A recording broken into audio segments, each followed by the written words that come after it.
So keep your head up, princess, for your crown falls. Anatomi fisiologi sistem kardiovaskuler. Lokasi jantung yaitu 1. Di dalam pericardium, di rongga mediastinum, dalam rongga thorax. 2. Tempat di belakang tulang dada seperti sternum. 3. Kurang lebih 2 atau 3 bagian terletak di sebelah kiri dari garis tengah. 4. Jantung terletak di dalam rongga mediastinum dari rongga dada atau thorax di antara kedua paru. Terlihat di sini letak jantung. Perikardium. 1. Selaput yang mengitari jantung disebut perikardium, yang terdiri atas 2 lapisan. 2. Perikardium parietalis terdiri dari lapisan luar yang melekat pada tulang dada dan selaput paru.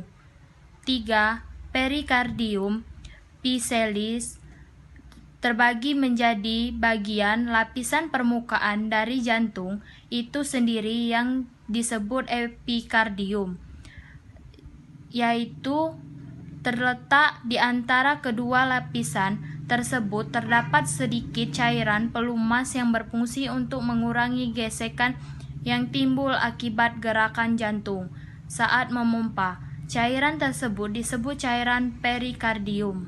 Fungsi jantung yaitu 1. Sebagai pompa ganda agar terlihat sebagai aliran dalam pembuluh darah yang disebabkan adanya pergantian antara kontraksi atau sistolik dan relaksi diastolik. Lapisan jantung yaitu dinding jantung terdiri atas 3 lapisan, yaitu lapisan luar epikardium atau perikardium visceralis dan lapisan tengah miokardium, lapisan dalam endokardium. Ruang jantung dapat dijelaskan juga sebagai berikut. Jantung terdiri atas 4 ruang, yaitu 2 ruang yang berdinding tipis yang disebut atrium atau serambi, bisa disebut sebagai atrium kanan, atrium kiri.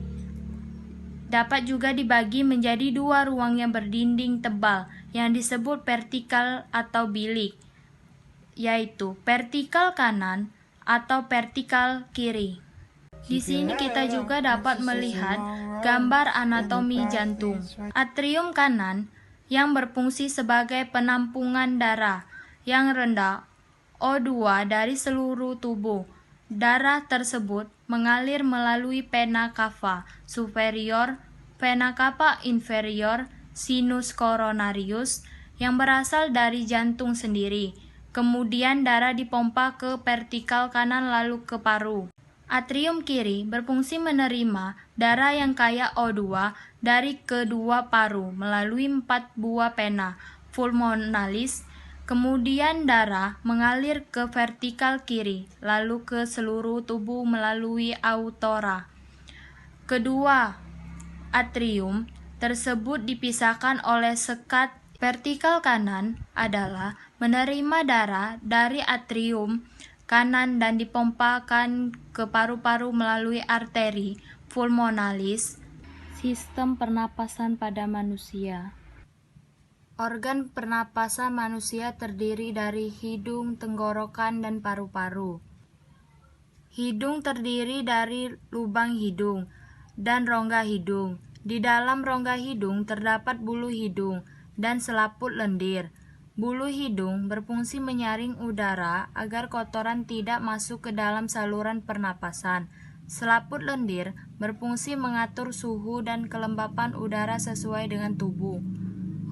Pada rongga hidung, udara yang masuk mengalami 3 proses, yaitu menyaring udara, menghangat udara, dan pengatur kelembapan udara.